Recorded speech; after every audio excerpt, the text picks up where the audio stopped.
ئەم پیرە نورانیە ئەو کاتەی بۆ یەکەم جار دەستی بە کێشانی جگەرە کرد، هێشتا حکمی مەلەکی لە عێراق بە تەواوی کۆتایی نەهاتبوو.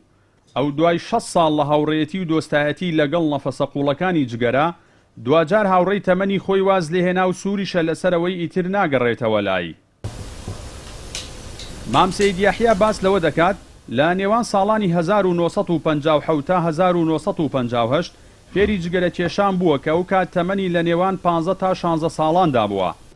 بەڵام لە سەرەتای مانگی نیسانی ڕابردوودا بە یەکجاری بڕیاری وازهێنانی لەو خۆ خراپە داوە.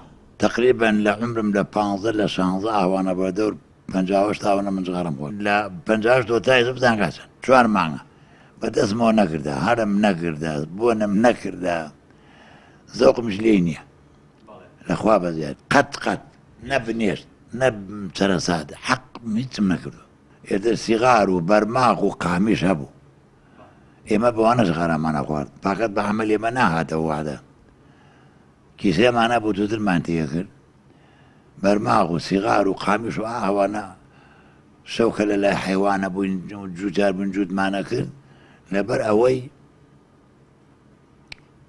خەومان لێ نەکەوێ. ئەو جارەمانە خوارد بۆ خەمان فێر بووین نێتر بۆ ماتەرک نەکراوە.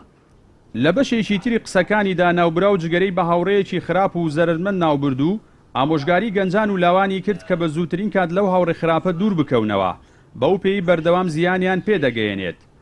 هاوکات هۆکاری وازهێنانەکەشی بۆ ڕێنمایی مامۆستایانی ئاینی و ڕێنمایی پزیشکان گەڕاندە و وتی پاش ئەوەی کەوازی لە جگەرە هێناوە تەندروستی بەرەو باشتر ڕۆیشتووە و ڕۆژ بە ڕۆژ تەندروستیشی بەرەو باشتربوونی زیاتر دەچێت. من ئەنواع جغارم خواردە ئەوای زان پاکەدا خوان حەج جغارە نییە. ئەسڵە نازانم قەوزەیە، نازانم زبرا، بەخوا نازانم چییە. خۆی توتون نییەوانە. عەرە بەخوا تا ئێمڕۆ وازی لێ بێنن لە بەیانی باشترە ئەگەر بتوانن. هەنێکیاشی هەر بۆ فیزەی خۆن خۆ بۆ ئەوە نایخۆنین بێ درۆکەن گەنجی زەغار بێ بۆ فیزەی خۆ داوا لە خوا ئەەکەم خۆی یارمەتیان بدە وازی لێ بێنن جغارە خۆش نییە باش نییە پیسە من نارێن پیس نییە.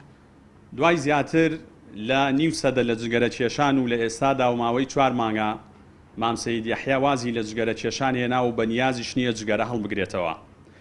ئەمەش ئەوە ئەسەلمێنێت ئەگەر مرۆڤ ئیرادەی هەبێت بۆ وازهێنان لە هەر شتێک ئەوە ئەستەم نییە. جەلال جەباری کەناڵی ئەسمانی پەیام چەمچەماڵ.